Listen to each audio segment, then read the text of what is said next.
Hello, everybody. Welcome back to another week of the Gator Intramural League. My name is Dairun, your very own voice of the Gaming Gator Gaming. I almost said something I wasn't allowed to say because rules.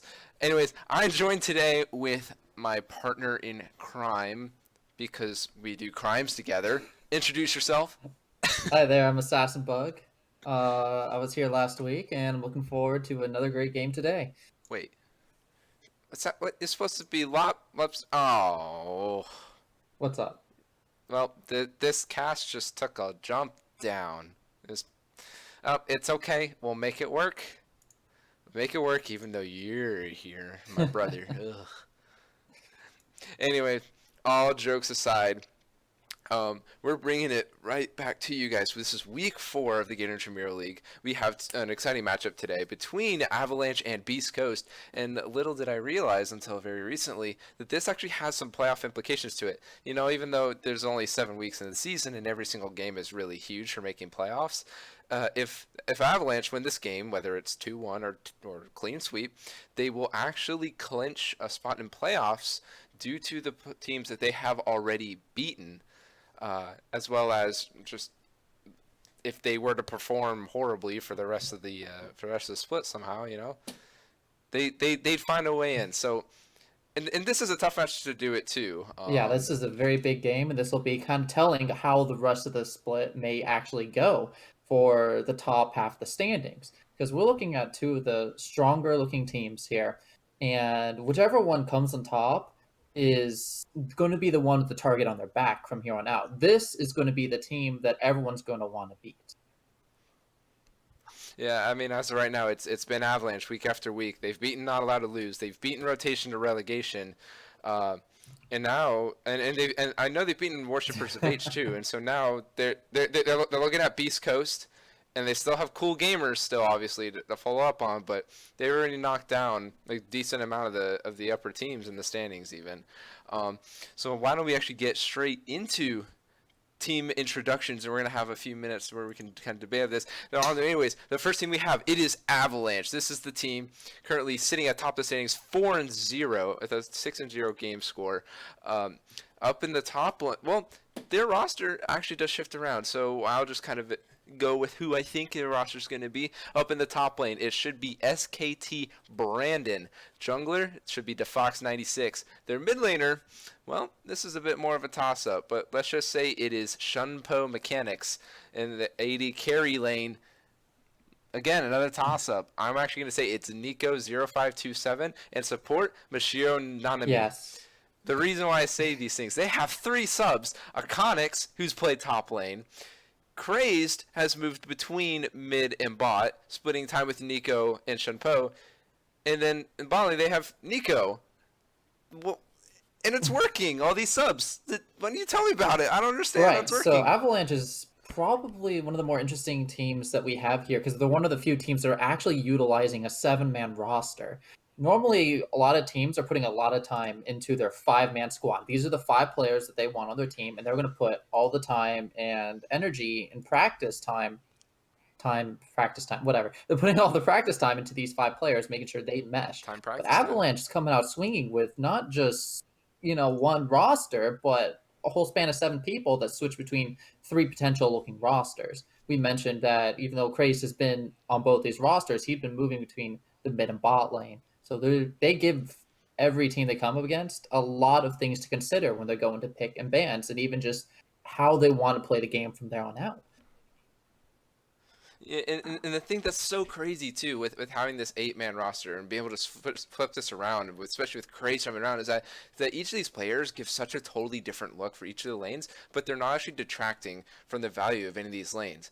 A really good example I have is the first week we had Shunpo playing mid lane, got double MVP honors for both games, played a really good Lissandra Malzahar games. 2 very high utility mid laners. But then we've seen Cräzëd now jump in the mid lane. He plays the Jace, he plays the Yasuo, all these playmakers.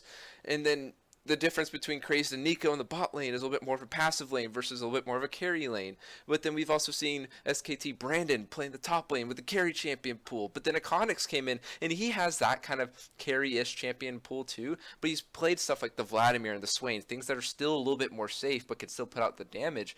So how do you prepare for a roster like this? It's very, very difficult, and it's actually really hard because they can give you a bunch of different looks as opposed, based on just who's scheduled to play that match. So, for example, we were talking about Akahnix and Cräzëd, I think was their week 2 versus rotation to relegation is when they had this roster. Akahnix in the top lane, Cräzëd in the mid lane. And this was weird because we started seeing Cräzëd pulling out these AD skirmish type mid laners, the Yasuo and the Jace, as we previously mentioned. And to supplement that, so they didn't have a full AD roster, Akahnix was bringing out these mages in the top lane. And as a top laner, we'll talk about mid lane as well, but even as an opposing top laner, how do you prepare for, I don't know if I'm getting stuck against AD hyper carry threats, AD tanks, AD farmers, and then there's a whole mage spectrum you have to deal with as well. And mid lane is a lot of the same issues. Am I going to be dealing with a dueling threat? Am I going to deal with something that's going to call over the jungler and assisting ganks really well? Or are we going to have a clear and scale mid lane matchup? You just don't know until you see the lineup, and then possibly even until you get into the draft. Well, even that being so, they're not the highest rated players. They're not the highest elo players that we've seen in this tournament. And that is actually where Beast Coast is going to come in here. And they, I think, can have a good shot maybe at these guys. Beast Coast, they have a pretty good roster. Some names you probably recognize from this Discord. Up in the top lane, they have Vaesz, the Wukong one trick who hasn't played Wukong once. The jungler, their jungler is Salamander Man, former UF team jungler, by the way. The mid laner is Adddamm, or just Adddamm for short. And then their bot lane is composed of LordSkellington and Hyperieon, and they give you that standard 5-man roster feel like, oh, we're gonna play this out. How do they want to approach this? So their usual approach to the games is actually very important. You brought up the 5-man roster. They've had the same 5 people all 3 weeks so far. But their usual approach to the games is they look for usually a 4-1 sort of style. But we have seen them go more towards the team fight as well when they feel like that's necessary here.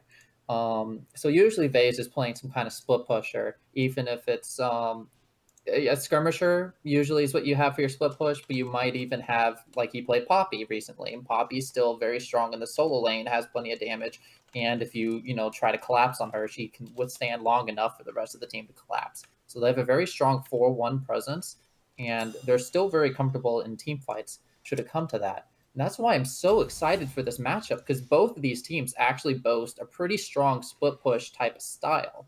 Whether it's Cräzëd playing Yasuo on the side lane or SKT Brandon playing like the Jax or something out of top lane.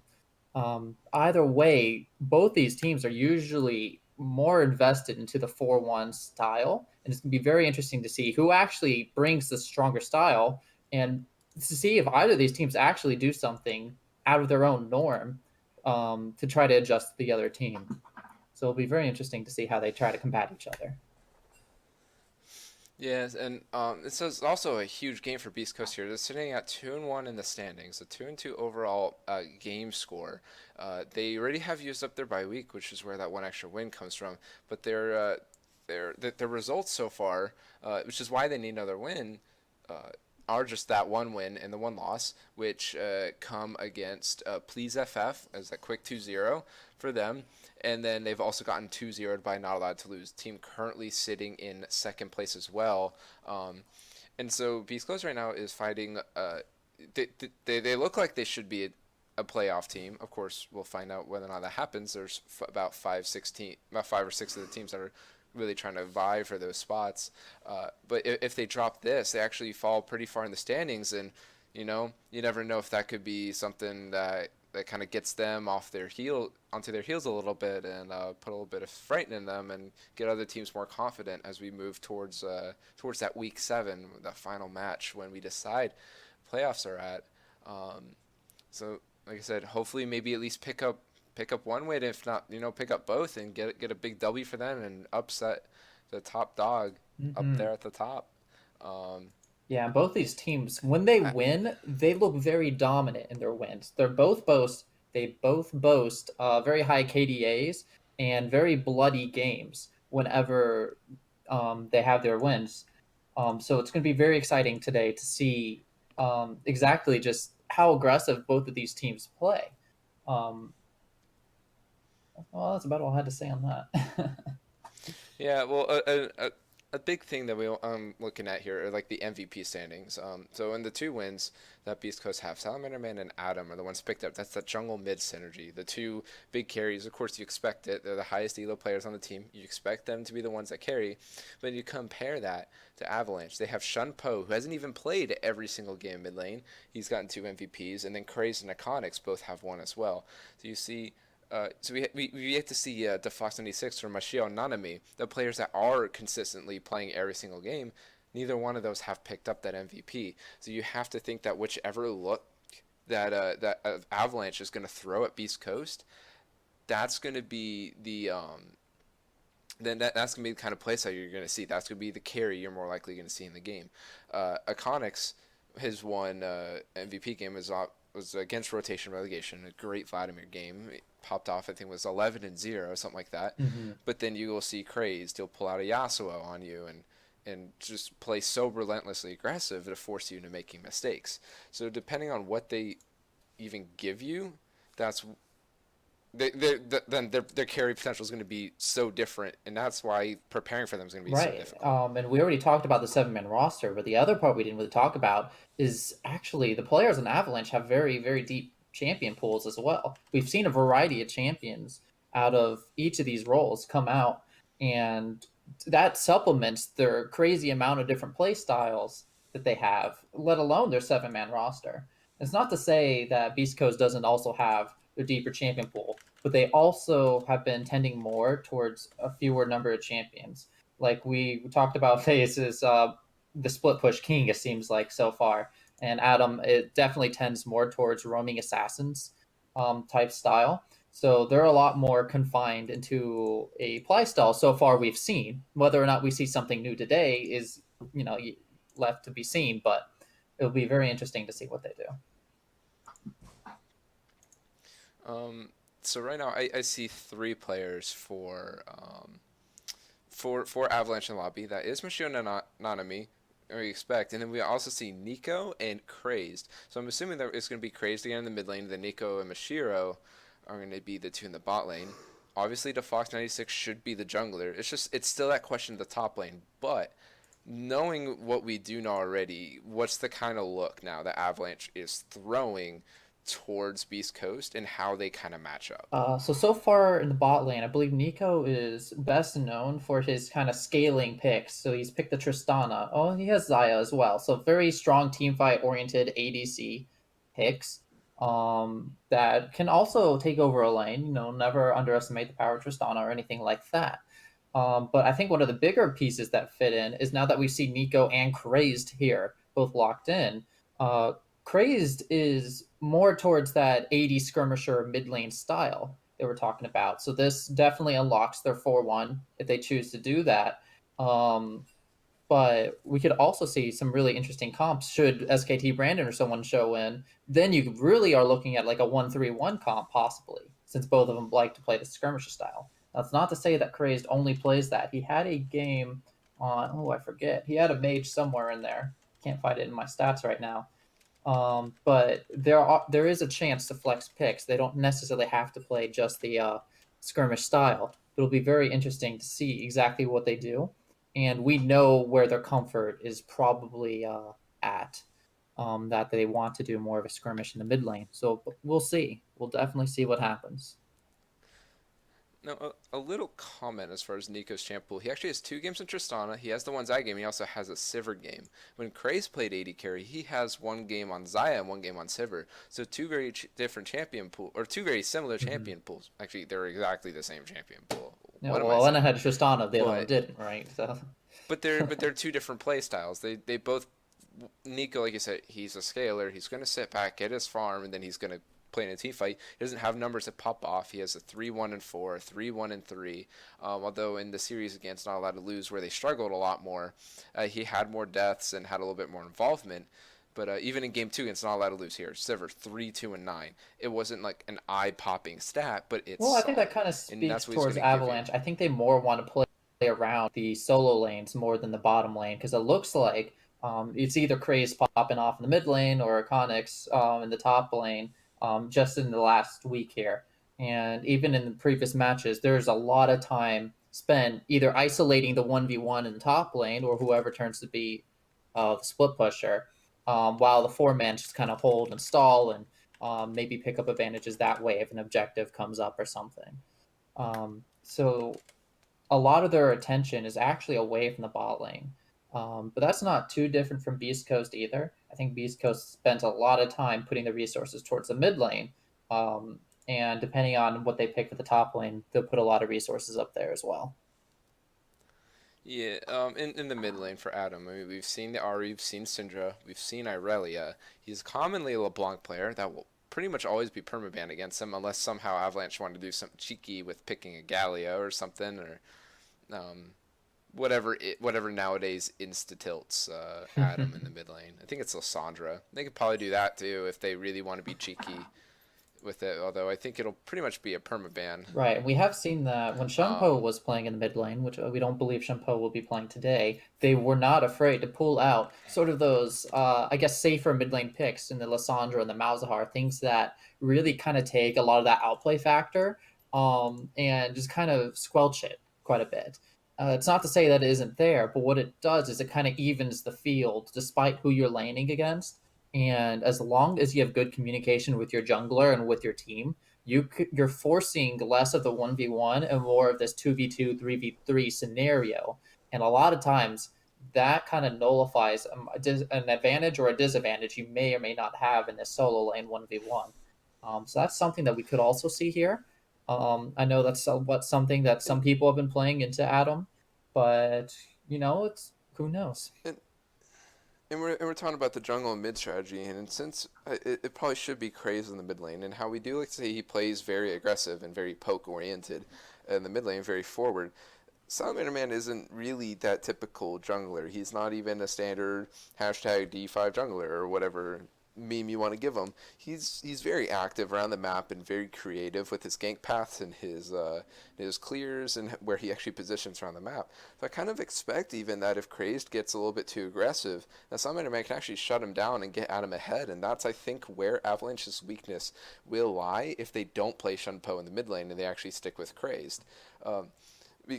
Just because I think that then, if Cräzëd oversteps his boundaries, Adddamm will then, if he gets any sort of lead, I know he will be able to carry that game and absolutely turn it into a nightmare for whoever's in the bot lane, which is probably Nico and Mashiro, but that's kind of what I'm expecting, and that might even be the way to beat Avalanche. Yeah, well, there's a few things that could happen here. I mean, we were just finished talking about how the solo lanes are the focus for both of these teams in most scenarios. What we haven't talked about are the people who set up these solo lanes for success. So you brought up Salamander Man and the jungle matchup, and both of these junglers are very active in the early game and really like to move around the map and push these advantages in those solo lanes.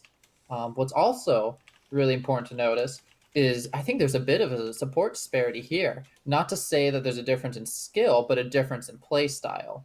Where you have, I'm going to butcher this name, Mashiro Nanami, really likes to roam around the map. He has a lot of games on Braum. Whenever it's available, he picks it, and it's been banned against him at least once. He's a big fan of this pick, and this pick is really good at getting around the map and forcing crowd control, forcing plays in the mid and top lane. Whereas Hyperion, it's been a little bit more kind of the babysitting style, if you don't mind me using that terminology, where you sit and force the 2v2 in bot lane. And what this is going to turn into is whichever bot lane is stronger, whether it's the 2v2 with LordSkellington and Hyperion, forcing Mashiro Nanami to stay and not roam, or maybe they're going to get an advantage on Avalanche's side, and Mashiro's going to go roam, and they're going to be stuck in the 2v1 and be totally okay with that. So it'll be very interesting to see how bot lane plays out, even though all the attention and resources are likely going to go to these solo lanes. There's still going to be a lot of setup just to make sure that they don't lose on the other side of the map while both teams are playing towards the solo lanes. Just to shout out that little blurb out there, where I haven't even started yet. Akahnix is having to reinstall his League client. I'm assuming that he uninstalled it finally. He listened to the very, very angry gold man saying uninstall your game, and then he actually did, and then he realized, oh, I have a match, and so he's reinstalling it. I think that's true. Well, I'm pretty that sure does give us a little bit more to talk about. Like, if we do know that it's Akahnix who's going to be loading in here in a moment, because we mentioned he's played 2 mages. Right, so he's played 2 mages, the Swain and the Vladimir. And this is a completely strange look for most solo queue top laners. Mages are very hard to deal with when you're playing your tanks or your skirmishers. They bull you early, they're very safe, and a lot of times they're even very difficult to gank in the case of the Vladimir and even Swain post level 6. So this is going to give not just the top lane 1v1, but even the 2v2 with the jungle kind of changes the matchup, flips it on its head. And if Vaesz and Salamander Man aren't prepared to battle this, it can be very, very difficult to actually pressure this top lane. And that can open up the mid and bot lanes that we were talking about previously. So it'll be very interesting to see how these styles kind of conflict and what each team does to kind of adjust to punish these sort of decisions. Well, as that looks, it looks like we're finally about to get everyone in. Akahnix finally finished reinstalling his client. He just made the comment he's not good at picking up girls, so girls be aware in case he pops off. He's not good at it, so maybe help him out. I know everyone sometimes just needs a little help. So that's probably what it is. It looks like they're actually getting to LCS order similar to Beast Coast, and I think that we were right as far as what we thought was going to happen, who would be playing where based on the names that we got. I'm going to put an R in the chat. But it will be Akahnix in the top lane. Cräzëd will play mid. Nico will play in the bot lane. Nothing unsurprising for Beast Coast. They're sticking with the same 5 members they've always had and always will have. The one thing that's actually surprising for me is LordSkellington, how he hasn't played that MF yet. That's actually his main champion, and it's something he's very comfortable on. He actually does very well on whenever he does have to play with higher elo players, and I'm surprised they haven't played it once, and maybe today, maybe if they don't play in game 1, it's something they have ready for game 2. LordSkellington, he hasn't been the best farming AD carry by far in the regular season so far, but MF is one of those that really doesn't need the CS gold as much early. Like, of course, every ADC needs it, but early on, if she's not getting this CS gold, well, she at least can poke and get that lane pressure, and she can still find a way to be very, very relevant. And if she can get kills, then it's fine. Right, and LordSkellington has looked very comfortable on a variety of ADCs, even if they haven't been playing the caster early game bully that MF is. They have been playing Lucian in lieu of that, but they've also been playing a lot of the late game. And now we're starting to have some bans come through, and it looks like they're targeting some of these mid lane, the sort of jungle assist picks that we talked about in the Lissandra, and also the skirmish that the Yasuo brings. Maybe you want to talk about some more of that. Yeah, so it looks like it's a Lissandra ban onto Cräzëd. I think Adddamm said to do that. Not surprised. And then the response is LeBlanc. Obviously, that's the one kind of matchup now finally gone.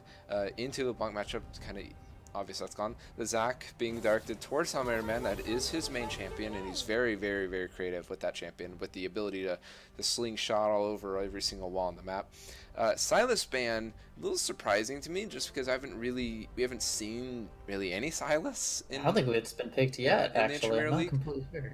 No, but he is a very strong champion right now. I guess assuming that Akahnix has been playing these mages, it would be something he would play unless they decided, hey, maybe Cräzëd can really play this in the mid lane. I haven't been looking at their OP.GGs. Don't really know. And then the Lux is directed towards Hyperion. She's been playing a lot of it, trying to get her on something different. Right, and actually what's really interesting here is the Braum is picked up here by, that is Beast Coast, sorry. That's a takeaway from Mashiro Nanami, who's had, I believe, 3 games on it, and once it was banned away from him. So now we're going to see him pull out another pick. Last time he went to the Malphite. We'll see what he picks up this time. He also has a game on Tahm Kench too, so he's he's going to play those tank supports. I feel like if they don't pick one here, as Sivir and Nunu come through, if you don't see one of those tank supports come through in your Beast Coast, that's what you target. You're not going to be able to target. Nico, he picked up the Sivir. You could ban out Cräzëd if you wanted. Just to pinch his champ pool and give Adddamm a better matchup, but I almost feel like you can put that bot lane in a little bit more of a vulnerable spot, especially if you get Adddamm ahead. Then there's not as big of a safety net for Avalanche should you get your mid laner ahead. Ekko is picked up for Salamander, man. Right now he doesn't have Smite. I'm assuming he will grab that up, and it's actually likely a flex. They both Adddamm and Salamander man love to play that pick. And Shen will be the final pick for blue side on the first. Right, so the Shen can play into the 4-1 split. And then also if this Ekko, actually regardless of where it goes, they can even activate the 1-3-1. So they have a split pusher in both the top and the bottom lanes, while the main force is sitting in the mid lane. They can collapse to either side as need be. Looks like Vladimir's the response, sort of acknowledging. It should that should be a top lane. We've seen Akahnix play it. Of course, he can't. I think Vladimir can still play mid, but it's not as great of a pick. Misfortune, first ban right away against the Beast Coast. Not too surprising there. Looks like Beast Coast saving that AD carry pick as well as likely the mid lane pick for the end, trying to conserve as much as what they can for being a blue side before the red side counter pick. Right, it's probably worth pointing out that there's a bit of mismatch in picks. So far, Beast Coast has picked their support that Avalanche has not yet picked, whereas Avalanche has picked up an ADC and not a support. So you're going to see target bans towards each respectively, as we see, a Misfortune and a Thresh come out for each side. Yeah, and I'm not entirely sure what else you would ban against Skellington. Maybe you ban his Jinx. Just, again, move down his champion pool. He's not the strongest player at all. No, it's going to be Rek'Sai, so directing a little bit more towards I think LordSkellington is too deep of a pool. He's looked good on the Jinx. He's looked good on the Lucian. He's got too many picks from various styles, I think, to push it even further. Get the MF out of there. He is an MF, really strong in MF, but he has way more picks. I think going back to the jungle may be helpful. Make sure this Ekko goes where you want it. Maybe pressure it towards the jungle if that's the case. I must not fall. And the final ban is going to be Leona. Kind of surprising. Haven't seen Mashiro and Nanami play it. Although being a tank player, I'm sure he would. It's been banned against him at least once other. So they're trying to just get rid of a lot of these playmaking supports, make sure he can affect the map as much as he probably wants to. What's interesting though is that Tahm Kench is still available, and it looks like he's going to go towards. Speaking of playmaking supports, that's the one. Yeah, you still have two playmaking supports on the table. They pick up Alistar, someone that can easily get out of trouble if they need to, or just start a fight whenever they need to. Much more difficult pick to work out, although I'm sure they can find a way to make that happen, to get a little bit of engage. Response for Beast Coast looks like it's going to be Caitlyn for LordSkellington, a little bit more of a safe lane. Going to hang back, make sure it's not just a safe lane. I think there's going to put a lot of pressure there. Braum Caitlyn is a very scary lane to play into, and Sivir Alistar isn't necessarily the strongest until level 6 or so when you get the Alistar ult. So really what they want to do is have the Sivir just sit there and wave clear while the Alistar goes off and roams. We'll see if they get enough pressure that they can do that. And the final pick is going to be Ahri. So that is going to be a jungle Ekko for Salamander Man and a mid lane Ahri for Adddamm. Unless Salamander Man decides, oh, he's going to pull another jungle Morgana and jungle Ahri or something random. I don't know. And counter pick, ooh, it's going to be Zed for Cräzëd.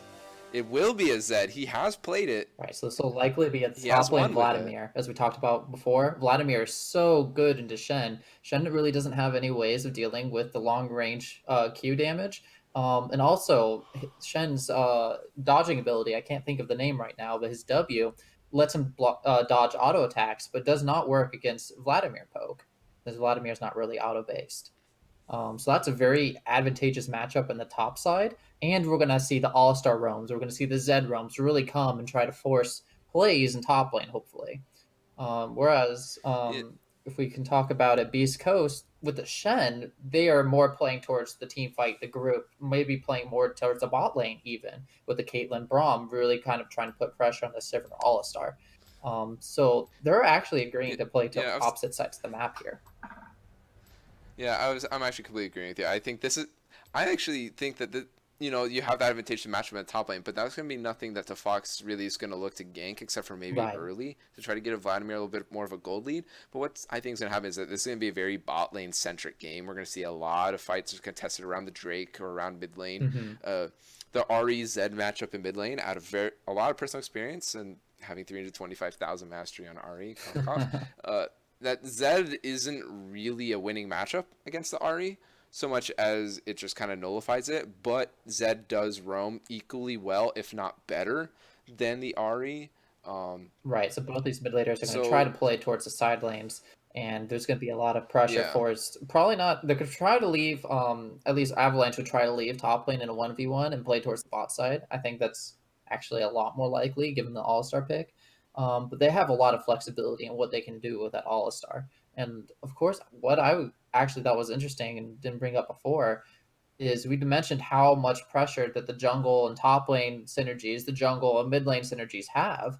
And yet we're looking at a Nunu here for Team Avalanche. The Nunu is more of a control-based jungle. Has still strong ganks, but it's not going to be like a Jarvan or a Kha'Zix or even an Ekko jungle, something that's burst you down and really lock you down in a very early level 2, level 3 gank or something like that.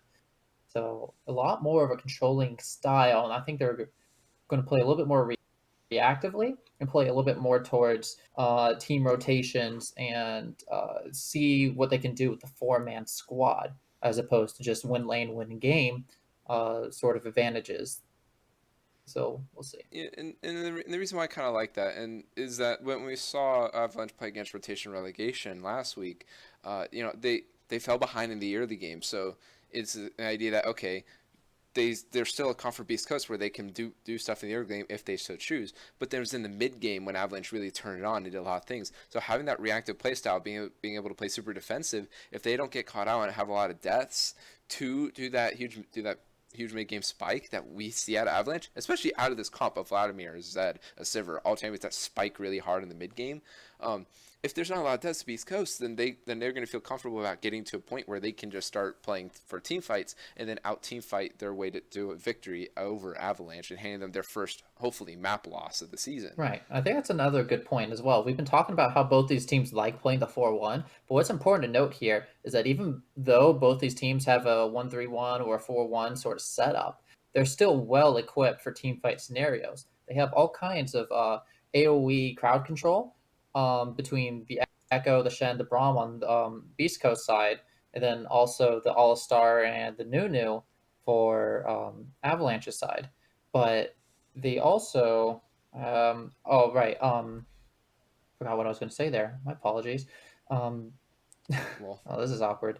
Wow. They also have a lot of scaling damage there. The Sivir and the Caitlyn are going to be very strong in team fights. Oh, and this is another point I want to bring up. Both teams have two huge frontline members. The Shen, the Braum, the Alistar, and I'm forgetting one. The Nunu. There we go. Huge front line. So if these teams want to play front to back, they're going to be actually pretty equally matched, and it'll be very interesting to see how the team fights play out. Well, then actually the really fun thing too about these team fights though, and what's going to be very different is that you have an Ahri trying to assassinate the Sivir in the backline versus a Zed trying to assassinate a Caitlyn. In my personal opinion, I think the Zed would be a little bit safer as far as getting the kill on the Caitlyn, which Caitlyn has the outplay with placing down the trap right behind her to trap the Zed, but it's much easier for Zed to execute that kill than Ahri against the Sivir, where Sivir has that speed up, is going to be able to dodge one of the two skill shots and then spell shield, probably the charm, in all honesty, and just be able to survive an assassination attempt. So coming to team fights, it's really also going to be on the mid laners to see who can get the better flank, who can get the better assassination, or just who can push the other AD carry far enough out of the fight that then their team can do more work. And I actually think it's going to be a little bit more outplay necessary for the Zed to get the assassination, because he's going to have to get through Shen ulti in order to get the assassination attempt, besides the net, the trap, and the range that Caitlyn already has. There's also going to be a lot of zoning between Braum ultimate and Braum shield, as well as the Ekko I don't know what's called, the giant circle thing that he does. Parallel convergence. That might be. So there's a lot of things that Zed has to watch out for when looking for that kill. On the other side, Ahri has a lot of this mobility and stuff to get around a lot of things that are going to try to zone her off. Not saying her job's going to be much easier, but maybe there's an extra little window of opportunity, and we'll see how this actually plays out. It looks like we are finally getting into the game whenever it decides to load for us. There we go. See if we get anything non-standard. Looks like so far through these purchases, nothing really too much. You see Adddamm on the Ahri bringing the minion dematerializers actually, so give him a little bit more of an early push into the Zed, be able to control a bit more of that river area in the early game. Very similar to the week early, to how Rotation had their early game constructed last week against Avalanche. See if they can't do something similar based around the mid lane. Actually, early fish like the Fox sees Adddamm. Okay. Right, just seeing if he can sneak in, get a free ward in there. Maybe see if he can get a. Yeah, he didn't see the Ahri figure out where the jungler's going to start, but nope. Ahri's going to deny that. He's not going to be able to get in and figure out that pathing quite yet. Pad the damage stats too. That's a good job, Adddamm. You're well on your way to getting another MVP. Minions have spawned. The 150 damage you. I think maybe one of the more interesting things to talk about, especially because we haven't seen pro players use it yet, is Ahri. Adddamm on the Ahri brought in the reworked minion dematerializers. So what that is he gets more damage for consuming a single minion. So when you use the dematerializer, you get pushing power against that type of minion that you consumed. But now you only get 3 charges as opposed to previously you got 6. So we're going to see how this plays out. It's going to be less pushing power overall, and you certainly can't use it to last hit as many minions that you would otherwise be denied. But, you know, we'll see. Maybe he knows something I don't. Like both junglers starting on the red side. It seems obvious from Avalanche's side that the Fox started with the red buff. Very early looking towards the top side, actually going to go towards the top lane scuttle. Meanwhile, we see Salamander doing his red buff, going straight to the Raptors, the Talisman. Be able to get that. An early ward on the bottom side river. Looks like he's going to go towards that scuttle, and the Fox is actually going to get that blue buff. Maybe we're going to see some vertical jungling here, see whether or not they call that. Right, Nunu's very strong at the early game invasion and Joel style. So you see him taking down the blue buff, getting some wards down. If this goes to vertical jungling, I'm kind of surprised Nunu's choosing. Well, actually, I guess he's trying to isolate the Vladimir to Shen, since Vladimir's not the strongest until level 6. After he gets level 6, he's a lot more sustainable, in that he can survive 1v1s and even 2v1 ganks and things like that. But until then, he's, you know, only probably a little stronger than the Shen as far as dueling power goes. So maybe this is what Nunu's trying to do with setting up his vertical jungling. What's interesting is that it doesn't actually look like Salamander still has yet to clear that blue buff over there, but he does have a decent amount of minions. Maybe it's just a visual bug. No, I think he's fighting it right now. He's kind of picking that up. Looks like both junglers there are on a pace. That top lane should be pretty well isolated, but as a response, a little bit more control for Salamander towards the bottom side, but maybe it's a little bit harder though of a gank to get off. Right, I mean, he should be able to get ganks down here. Kind of surprising. Usually you see Caitlyn want to shove and get the other team underneath turret and deny CS. But they're actually letting Sivir All-Star push into them. This sets up a gank, and yeah, there's the pings. Yeah, but there was a ward down. It wasn't quite spotted fast enough, and that's going to be a double stun with the parallel convergence. Nico is going to be the focus. Ignited. If he doesn't get stunned, you're actually faster under turret. Hyperion is taking a lot of tower damage. Ignite goes down, and that's going to be a first blood for Mashiro and Nanami, and that gank goes horribly wrong. Right, so not only were they able to absorb the pressure there, they were able to turn on its head and actually pick up the first blood for themselves. And so all this time and prep work set towards getting this gank actually got not just nullified, but reversed even. And what's actually interesting about that is Salamander and the Fox have a little bit of a skirmish jungle. Salamander actually taking the worst of that, has to flash away due to Cräzëd's positioning in that mid lane. What's actually so interesting about that is that we saw Hyperion hit that Braum the first pick. Not maybe to be comfortable on it, not with they didn't get the Lux pick. They can actually go down here in the lane fight. It's going to be Adddamm that goes down. Cräzëd's going to pick up that first kill and actually gets a double kill right away. Kills Adddamm and Salamander, man. Hyperion's be left, the last one to run away at some point. It should go over. LordSkellington is here, but there's a knockup by Mashiro. Hyperion is actually going to stay alive with the heal there. Cräzëd moves forward with the shadow. Does he get anything else? No, they'll back away. But it is 3 kills to 0 within 5 minutes. This is a scary looking Zed already. This champion, if he gets ahead, your side lanes are going to be really, really afraid because there's not a whole lot that can really stop a fed Zed from insta-popping your champions. Yes, you're going to have the Shen ult if he decides to play towards the bot side. There's not a whole lot protecting the Shen if he decides to go top side. My mistakes, I hit the camera. Oh well. Yeah, as we look towards top side though, as you said, it doesn't seem too unsurprising. Akahnix taking a lot of poke there underneath the turret. Just a bit too far. Shen taunt very strong and actually CSing underneath the turret. That's because you can pull the enemy underneath, force them to take a turret shot or two, and with it being a mage champion, you're not taking too much damage from the Vladimir while getting a couple turret shots in up there. We're looking across the board otherwise. It is a substantial lead across all 3 lanes at this point for Avalanche. Right, and so a lot of this is because of the lanes that they drafted. Bot lane maybe isn't so much a winning advantage, but we did see a lot of skirmish and everything go in their favor in the bot side, so that's where their lead comes from. In top lane, we did talk about how Vladimir is a little bit stronger than Shen early, although this CS actually looks about even, and the gold advantage, if anything, is a little bit in Shen's favor. But we'll see how that plays out as they just hit 6 now, as this plays out for the next few levels. As you mentioned, that gold difference up in the top lane, sure, maybe a little bit in the favor of Vaesz, if not even, playing that matchup very well despite circumstances that he was given. Both champions are 6, and I'm going to halt what I say about gold because here comes the Fox. Not too much is going to happen to that. I'm starting to drop frames, and I might need to do some stuff about that, but that's okay. Root goes down. Vaesz is going to keep running away. Taking just a little bit more damage, not too much. The Fox running through minions probably took more. Right, I'm not quite sure what that was. It looked like the Fox wanted to keep the gank going, and Vladimir just kind of wanted to go back and collect that wave that he missed a couple CS in. A little bit of a miscommunication there, but no harm really done one way or the other. So we play on. And I'm actually going to turn off some things as I'm going slideshow right now.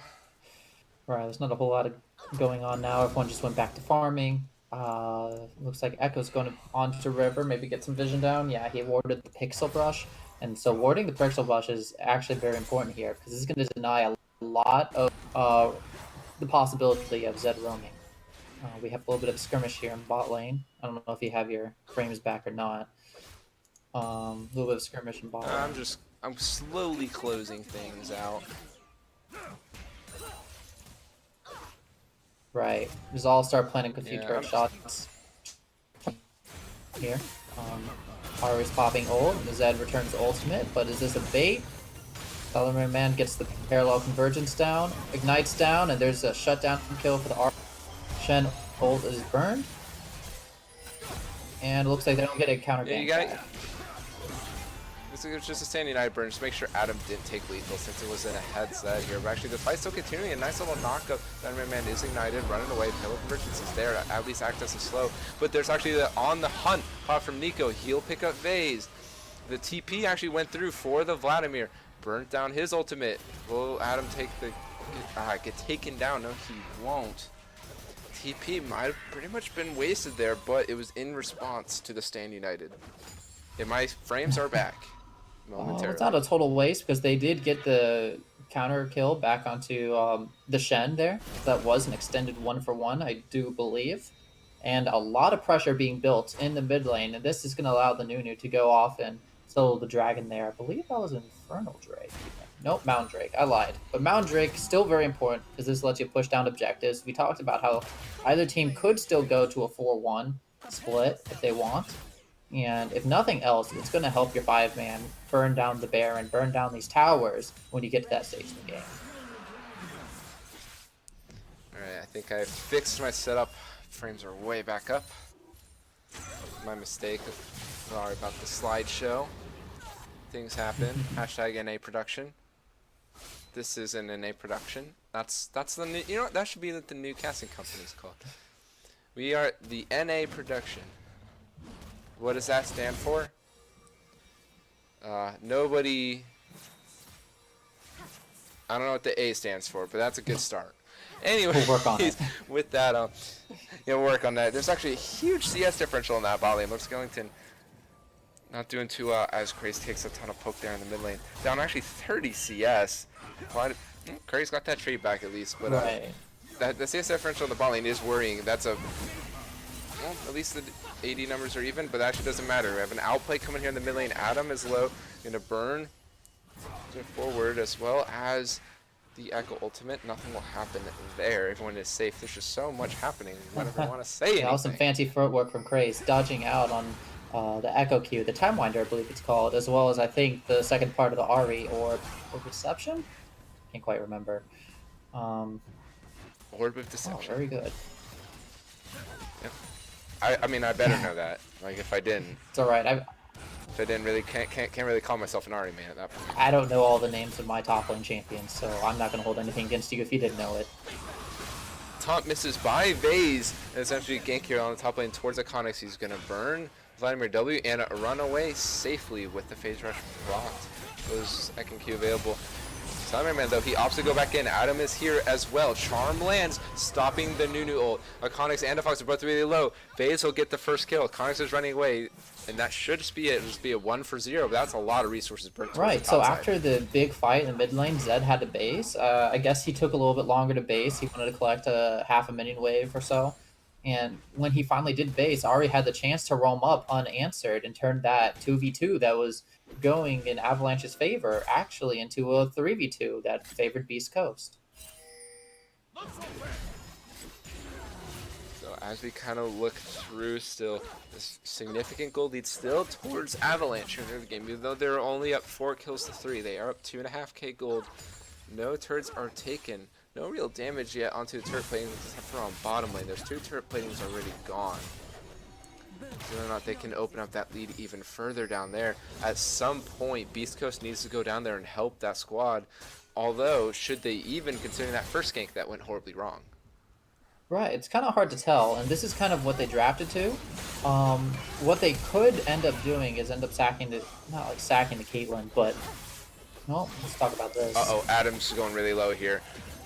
That's going to be ultimate forward by the Cräzëd. Won't pick up the Ahri. That's why I said this is a pretty even matchup. Mashiro Nanami, though, he flashes over the wall trying to get anything going. Hyperieon is going to try to disengage with the Braum ult, but it's Vaesz. It goes back in, lands the Storm. That's going to be really low. Alistar, if it ticks down by Ignite, it'll be Hyperieon that picks that one up. Flash away by Nico as well as a heal. And that's a net positive for Beast Coast. Looks like Avalanche just stepped a little bit too far. Right, and remember, Shen has essentially 2 teleports, and his teleport's even faster than Vladimir's. What's important to note, and teleport was interrupted here. Oh, that's unfortunate for Vaesz. Backed on, he tried to TP on a ward. Yeah.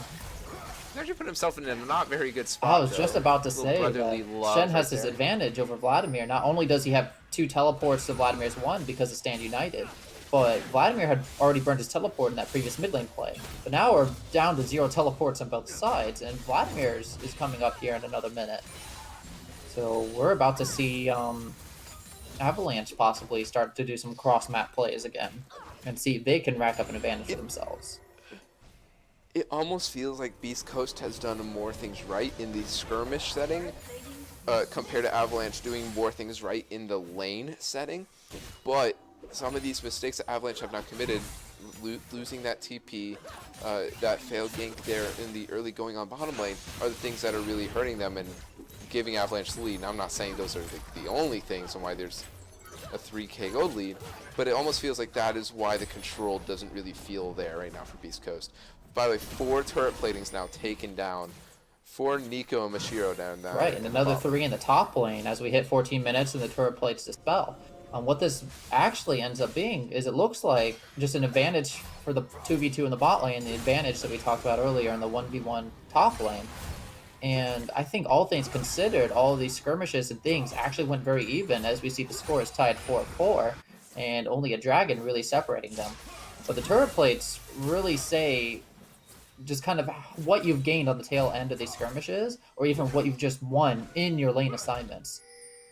So we'll see how that gold disparity plays out, but all things considered, these teams are relatively even matched, give or take just what they drafted in Champ Select.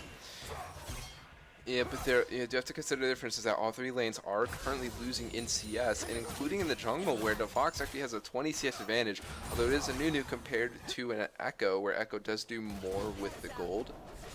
Come a certain point, you know, you can't help but think about these lane advantages, and you know, it is almost a 3.5k gold lead. You can attribute it to the 7 turret plays, but a lot of that has to be built in the CS2.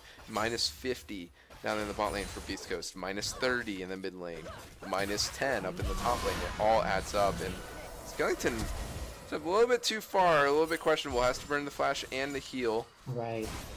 Does get away, but you call the hunt burn there, and he's hungry. That's going to allow All-Star to get in and possibly do his famous All-Star combo. He actually ended up screwing it up, but at the exact moment that he would have gone in, LordSkellington had to decide whether or not he was going to flash, and he decided to just go ahead and play it safe and burn that flash anyways. Very interesting bug how you don't see names showing up right now as you see these objectives get taken. Oh yeah, that's been a spectator bug for the last couple patches, but... Yeah, well, I'm not just a spectator, I'm a person too, right? Vaesz is getting absolutely beat up here by this Vladimir. No, it does look relatively even, but Vladimir will heal up whatever damage he has taken so far. And there should become a point where Vaesz really won't be able to do too much if it's not already that time. Right. One of the main weaknesses of Shen is the fact that he really doesn't have sustain unless he does the triple feed build, which I don't believe he opted into. He does have the adaptive helm, which will help mitigate Vladimir's Q spam, but you know that only does so much when you're playing against a champion with essentially a bottomless health supply. Now, as this gold league creeps over 4K and even further towards 4.5K, what do you think Beast Coast should do? I mean, I almost feel like they need to get out of this lane phase as soon as possible, but what do you actually think they need to do to start, you know, at least stabilizing this gold difference? Well, bot lane already lost their bot lane tower, and usually what you want to do there is if you're in a place safe, you put them into the lane with the outer turret still standing, and that way they have a tower to retreat to should something come up. Looks like they're opting not to make this decision. And actually, that's actually really surprising to me because it seemed like both side lanes were losing in their respective matchups. If you kind of sacrifice the Shen CS, let him 1v2 for a little while with little threat of losing that turret because you know you're playing towards inner turret and it's more threat of a mid rotation or jungle rotation. And put your bot lane into a 2v1 scenario on the top side, I think that'd be a much better way to get your laners back into the game. Looks like we're opting to group up mid here instead and play more of a 4-man skirmish style. So this... Excuse me for a second, I gotta look outside, but... Sure. Right, so just a few abilities thrown back and forth, just testing the waters with each other. But I was going to say, we're going to have the 4-man here in the middle, just making sure neither team can really take down the mid-outer. Because usually once the mid-hour goes down, that opens the map up towards rotations for both teams. And really allows strategy and playmaking to unlock once that tower goes down. That does mean that Shen and Vladimir are probably going to be stuck playing against each other. And actually, we're going to start seeing some 1-3-1 action as Zed goes down to the bottom side for Avalanche. My apologies, by the way, if you can't hear it. There are literally a million fireworks going off outside. So, this is happening. It looks like we actually do have a huge group here in the middle lane. It's like 4v4. Shen is responding towards the Zed on the bot side, which would favor a fight, in my opinion, for Beast Coast. The fact that Shen can still get there faster if they decide to full commit. But the thing is that for Shen to get there will be a full commit, and the Zed split push can still happen. The Fox largest snowball ever will be the smallest largest snowball ever. Won't do too much there. And both teams back off. Mashiro, though, half health on this Alistar. You see Zed kind of sitting on the side here. Vladimir started hitting up to top lane. Actually started returning back to mid lane once that Rift Herald started slamming into mid lane tower. What was surprising to me is, you know, maybe they saw the Vladimir coming back on the Pixel Brush ward there, but they didn't really try to press an advantage here in this 4v3 that they temporarily had in the mid lane. And so the Rift Herald's just going to dispel, not get a turret for them. Yeah, maybe it got a significant amount of damage down, but turret's still standing. So no real advantages in the short run yet. You know, meanwhile, there's a lot of advantages for Avalanche right now. They have the 2 Drakes to 0, 1 Cloud, 1 Mountain. They have the 6k gold lead. They have 2 turrets to 0. And the fact that this is 6k gold lead, by the way, when it's 4-4 in kills, it's very surprising. It's not really something that you see too often. And we're starting to see here the Sivir getting on the items, already has 1 eye edge done, has 1 Zeal, about 40% crit at the moment, and she's going to come online very, very shortly. Right, actually, it's very important to notice that this gold lead isn't really the result of kills or anything. It's accumulation of map control and just these incremental advantages that they've gotten in their laning phases. You see DS discrepancies across the board in all lanes and the jungle. As well as the 2 Drakes actually contributing quite heavily to their small accumulation of advantages here. And that's what's making up that 6k gold lead. This is not something that's insurmountable by any means, but you're going to feel a lot more comfortable with these kinds of leads and yet another dragon coming up that your team is already prepared for if you're on the Avalanche's side. We just saw Cräzëd drop a monstrous amount of poke there on the Salamander mana. He is playing the Ekko, no armor right now, looking like he has a Runic Echoes going towards the Lich Bane as a second item. He's going to take that much damage, but there will eventually come a point with Cräzëd being this ahead here on the Zed, and he's going to start doing true damage and eventually just pop with a simple combo. Salamander man's got to be a little bit more careful of that in the future. Akahnix knocking on the top inner turret already.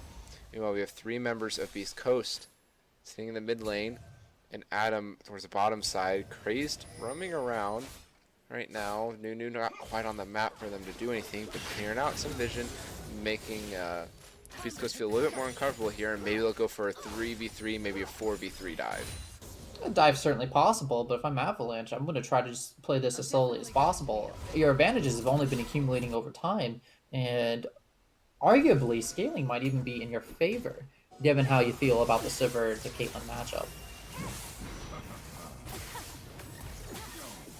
Adddamm here a little bit in trouble here against Cräzëd. Will actually get away with the Spirit Rushes. Burns the Zhonya's. Oh, stopwatch, actually. Actually, no. So it's just a stopwatch. I think it was probably fine, but burned it anyways. A nice headbutt from Mashiro, and they keep Nico safe. They're going to finish off that tower.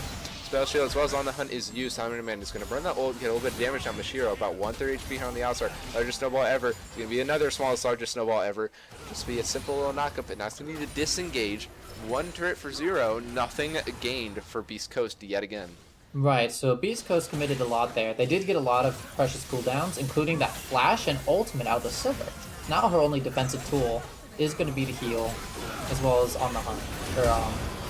There's actually a huge team fight. Visual Fissure is going to knock up a few. Akahnix zoning off the bottom line. He's actually going to get LordSkellington, and Hyperieon is going to go down as well. Akahnix doing so much here on this Vladimir. He will eventually be traded, but it'll be 4 members that had to be committed for that.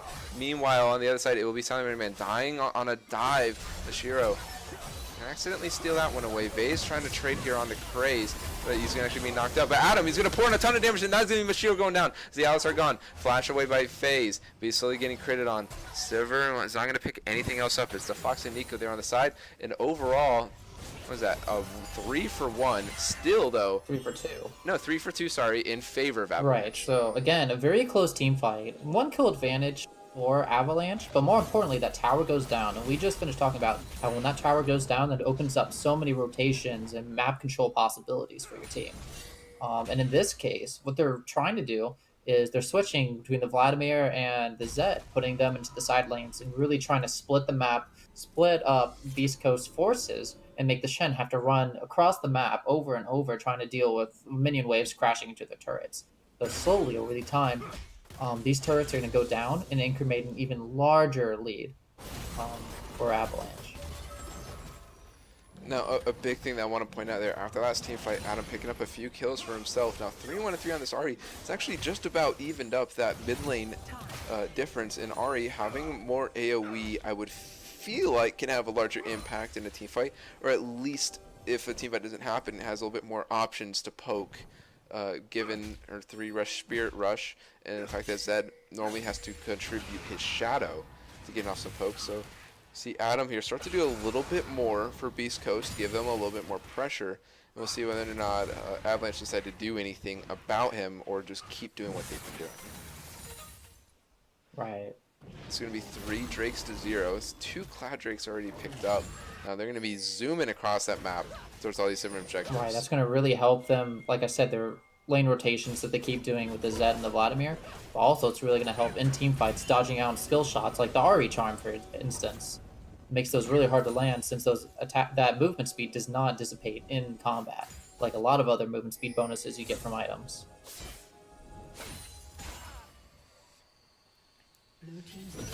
Now, as we kind of take a break here, there's going to be a 4th turret going down for Avalanche. Zed split push, finally getting some of the bot inner here. And actually, you see Cräzëd coming up towards that mid lane around the backside. Kind of sitting there. No real play looks like it's going to be made down there, but he's just sitting there. Maybe see if he can't get a Caitlyn, getting down greedy in rotation. Meanwhile, Nunu finishing his clear in his jungle, going to recall as well as at least the Alistar, get a little bit of a reset, spend the gold that they've accumulated. 85 CS, by the way, down there on the bot side. We have a Flame Horizon watch alert right there, as well as a 50 CS advantage still in the mid lane for Cräzëd over Adddamm. Right, these advantages are starting to get out of hand. When you match up these champions just 1-for-1, you're going to start seeing a lot of issues just trying to match them as far as damage or tankiness or whatever that champion's trying to do.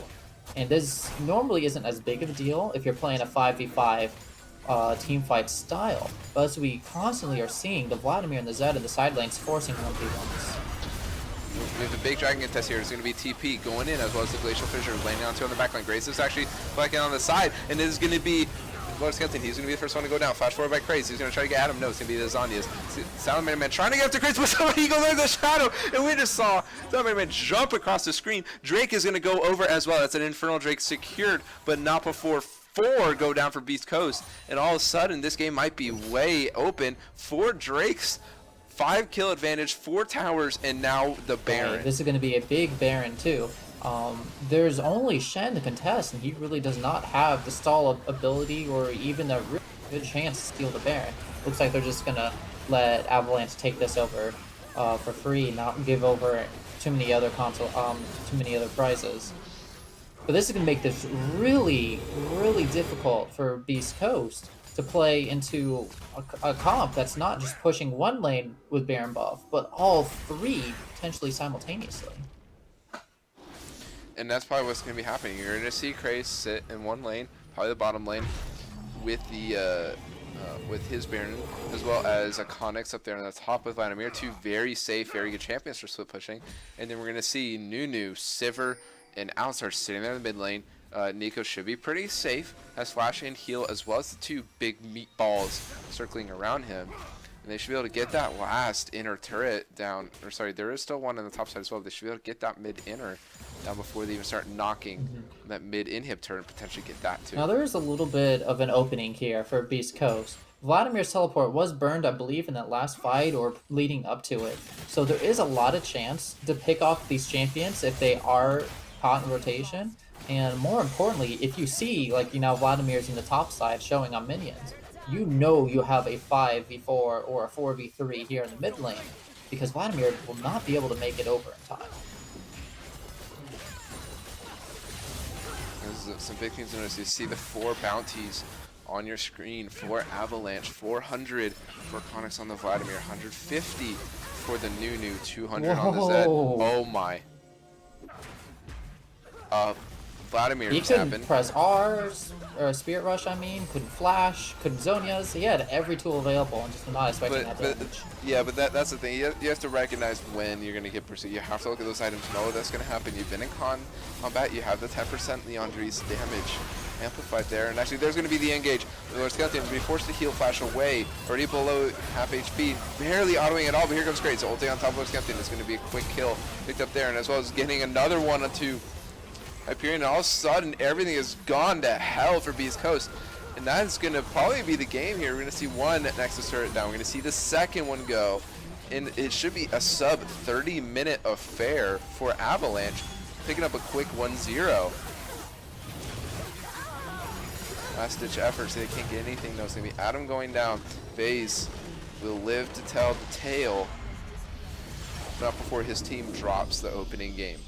Wow, that was quite the match too, because we were expecting something very close, and it's not to say that a lot of these team fights weren't decided by like a thread.